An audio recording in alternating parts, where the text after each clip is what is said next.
daw po Dari, 14 years old. Ang aking sakit ay progeria. Sabi po ng doktor, madali daw po itong tumanda.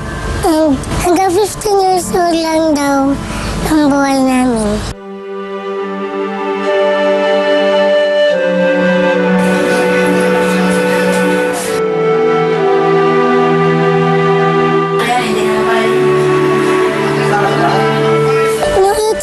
Ako, umalis kami sa bahay. Naiunin na tatay ko, saka yung kapatid ko. Nag-away po sila mama kasi po lasing po yung tatay ko. Tapos ay mama pa. Umalis kami ng nanay ko. Kaya saan kami pumunta. Saan di kami nakakitulog. Malungkot po. Tapos masakit din po sa akin na nawala po yung kapatid kong lalaki. Hindi nadasal ko po yung sana mahaba pang buhay ko. Sana magpapamilya ko. Pero yung pagbubuo na pamilya ko, hindi ko kayang gawin. Nung 14th birthday ko, nag-wish ako na sana mabuo pamilya ko. Ang gustong-gusto ko mabuo pamilya ko.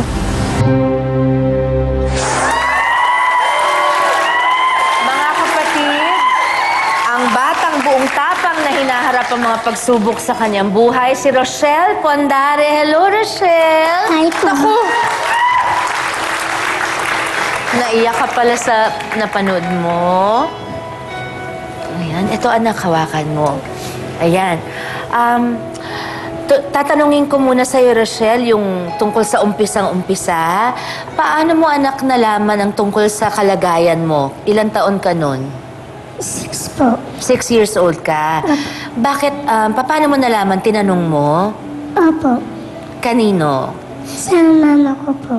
Bakit mo naisipang tanungin siya, anak? Dahil anong napapansin mo noon sa sarili mo? Kasi po naiiba po sa kanila. So, paano mo tinanong si mama? Sabi ko po, Mama, ba't po naiiba ko sa inyo?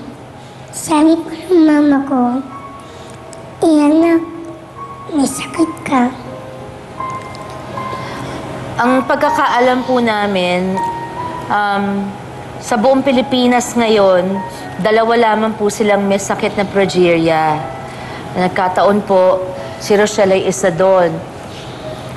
Anong naramdaman mo nung sinabihan ka ng mama mo at saka mamaya nung sinabihan ka na ng doktor tungkol sa sakit mo? In-explain ka ba niya sa'yo ng mabuti? Po. Anong sabi niya? Ang sakit na progeria ay mabilis magpatanda ng katawan. So parang 14 ka, pero ang katawan mo ay parang edad na ng ilang taon? 98 po. 90? 98? Opo. 98 years old na ang tanda ng katawan mo ngayon. Rochelle, gaano kahirap na makipaglaro o makisalimuha sa mga batang kaedad mo?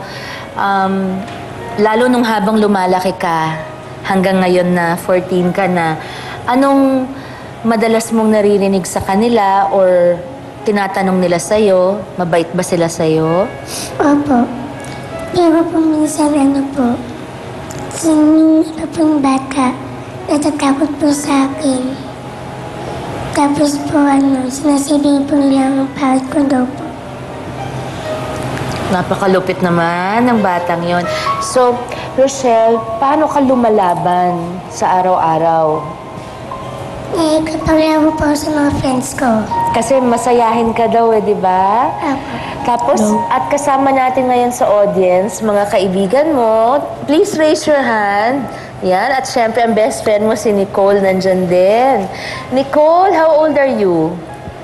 11 years old po. 11. Paano kayo naging mag-best friends ni Rochelle? Pagka ampon po namin sa kanya, lumapit po ako sa kanya. Tapos? Tapos tinanong ko po yung pangalan niya. Sabi niya po, Rochelle. Ilang taon kayo noon? Ako po, yata, mga 10 years old po ako. Ayun. So, mga 1 year na kayong mag-best friend ngayon. Anong klaseng kaibigan si Rochelle? Mabait po. Napakabait. Masayahin siya. Opo, parati po. Anong gustong-gusto niyong ginagawa na magkasama ni Nicole? Yung po, 10-20 po. Ano yun? 10-20 po. Paminsan po gumagana. Stalker. Yun. So, masaya kayo doon. Yung ibang friends mo naman, anong mga usually ginagawa niyo kasama sina Rochelle? Kakwentuhan lang po. Kwentuhan. Araw-araw halos. Opo. Tapos sa Facebook. Ayun. Okay. Si Rochelle, meron akong itatanong sa'yo, tapos pakisagot mo na lang sa pagbabalik natin, ha? Dumating ba kahit minsan sa isip mo na nagtatampo ka kay Lord sa Panginoon, or meron ka bang naramdaman na kahit konting galit sa Kanya dahil biro mo sa buong Pilipinas, 2 lang kayong may progeria, tapos yung mga kaibigan mo normal, pero sagutin mo yan sa pagbabalik natin. Sabay-sabay po nating pakinggan ang kanyang kasagutan dito po sa Sharon. Mukha na po akong goldfish, pero kasama niyo pa rin, mga kapatid.